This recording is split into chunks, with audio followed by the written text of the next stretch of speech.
Hello friends, आज हम लोग भाग्यनगर इंडिया के Q1 FY27 के रिजल्ट और जो भी कॉल में मेन बातें उन्होंने बोली वो सारा हम लोग डिस्कस करने वाले हैं।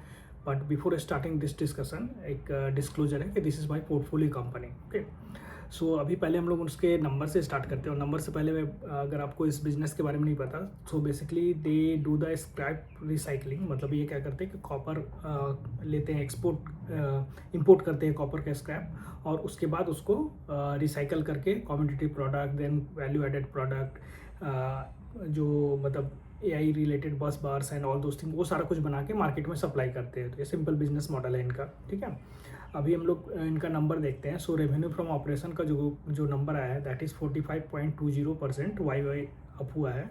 EBITDA इज़ 136.49% YY हुआ है up, and PAT is 167.38% YY up हुआ है।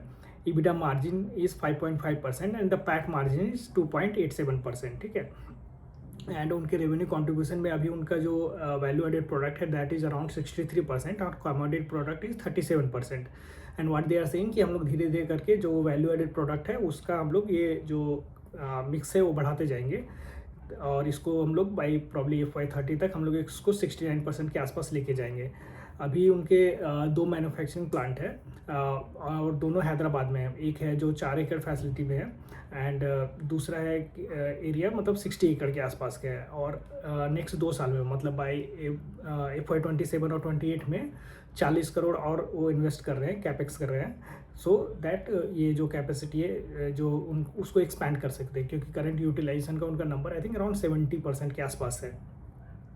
सेगमेंट वाइज भी अगर हम लोग देखना चाहते हैं रेवेन्यू को का अगर कॉन्ट्रीब्यूशन, तो कॉमोडिटी प्रोडक्ट का Q1 FY27 में दैट वाज 48% और अभी इज़ 37%।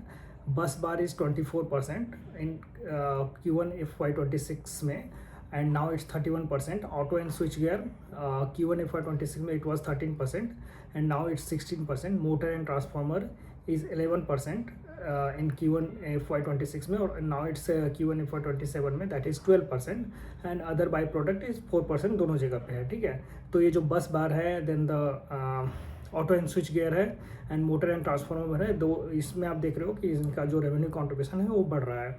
ठीक है, मैनेजमेंट भी यही बता रहे हैं कि हम लोग मोर एंड मोर जो वैल्यू एडेड प्रोडक्ट में मिक्स में हम लोग मूव कर रहे हैं, और उसमें भी वैल्यू एडेड प्रोडक्ट में ऐसे प्रोडक्ट जिसमें हमारा मार्जिन ज़्यादा होगा उसमें हम लोग ज़्यादा टारगेट कर रहे हैं। ज्योग्राफी के लिए भी अगर हम लोग देखते हैं तो इस बार उनका जो एक्सपोर्ट है उससे अराउंड 80% के आसपास का रेवेन्यू आया हुआ है। टोटल जो रेवेन्यू में 18% उसका जो एक्सपोर्ट का जो रेवेन्यू है वो है। ठीक है, और मैनेजमेंट ने ये भी बताया कि इस बार हमारा वॉल्यूम वो थोड़ा डाउन हुआ है, क्योंकि टोटल आई थिंक 5200 टन के आसपास का उन्होंने वॉल्यूम किया है, और जो 2 महीने हुए हैं मतलब और ये सारा कुछ हुआ है बिकॉज ऑफ दिस जो इम्पोर्ट एक्सपोर्ट का जो इशूज़ चल रहा था जियो पॉलिटिकली, उसके कारण ये हुआ है, उन्होंने मैनेजमेंट ने ये बताया।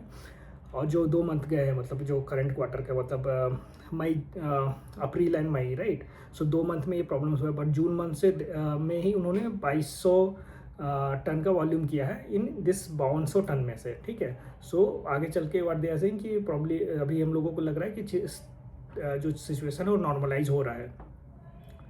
Then they also talked about कि वी आर ऑल्सो जो FY27 में हम लोग बोल रहे हैं कि again because of this thing जो ये what I am saying this volume का जो इनका लॉस हुआ उसके कारण पहले वो लोग बोल रहे थे कि हम लोग 15 से 20% के आसपास का हम लोग वॉल्यूम ग्रोथ करेंगे, जो इनिशियल गाइडेंस था।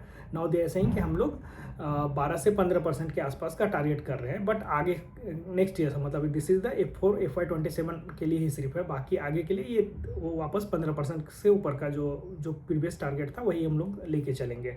सो अभी के लिए बिकॉज ये जो 2 मंथ इनका लॉस हुआ है वॉल्यूम में, उसके कारण व्हाट दे आर सेइंग कि हम लोग इसको थोड़ा सा कम कर रहे हैं, क्योंकि ये 2 मंथ हमारे लॉस हुए हैं, तो 12 से 15% हम लोग टारगेट कर रहे हैं वॉल्यूम ग्रोथ में।